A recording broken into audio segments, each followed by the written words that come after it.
Did you know that 56% of the world's population is using social media? That means 4.7 billion people are using social media today. I don't know about you, but that is a lot of people. Now, I myself am part of the 4.7 billion, and I've seen what's out there. People deal with hate, insecurities, and societal pressures daily on these platforms, and I've experienced some of it for myself. I've recently studied a speech given by Bailey Parnell, who focused her master's studies on the mental health effects of social media and worked in social marketing. Her speech was titled, "Is Social Media Hurting Our Mental Health?" Now, I can bet almost everyone listening to my speech here today has used social media and sadly has seen the bad that can come from it. Parnell gives us advice on how to fight the bad that inevitably comes from being on social media. Today, I will go over 4 easy steps Parnell gives us to build social media wellness and apply that to us as social media users and find ways to be the good on social media. The speech was given by Bailey Parnell at a TEDx event in 2017, where she focused on how social media can be a mental stressor and gave us tips on how to make the mental toll of social media less on us. She focused mostly on the demographic of college students, which applies to us as UVU students. Parnell showed us that social media is one of the top causes for anxiety, depression, and stress. And this is because of what society is deeming as important, such as focusing our lives on other people's lives and then comparing it to our own. Or you'll even find harassment on these platforms, leaving people in fear and insecure about themselves. Parnell gives 4 easy steps to build social media wellness to combat these mental stressors.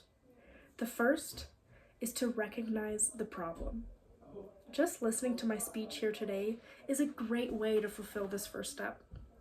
Just recognizing that social media may be affecting you in a bad way. 2, audit your social media diet.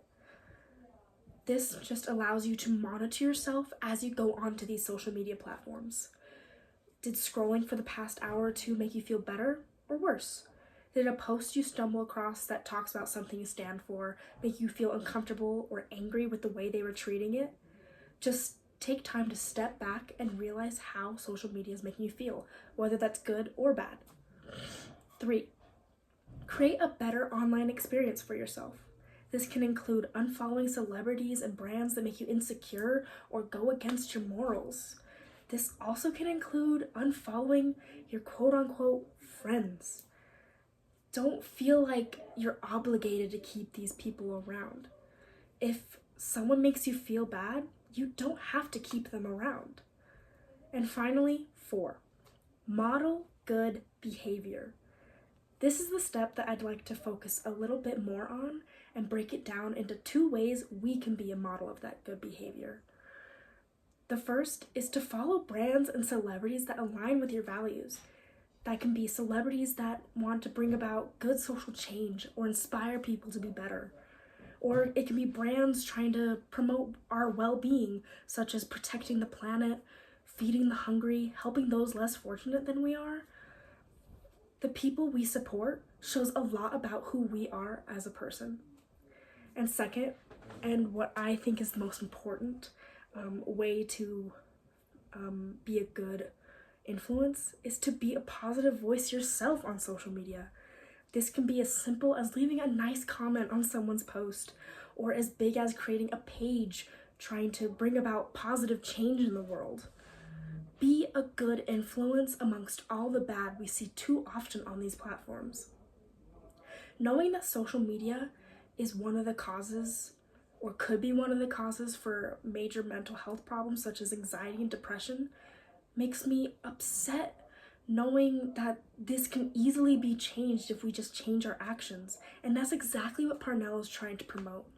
She promotes the message that social media doesn't have to be hurtful unless we make it hurtful. Today, I went over 4 steps that Bailey Parnell gives to us to avoid the mental health strain that social media can bring, and how we can be a source of good so that people can find rest amongst all the bad.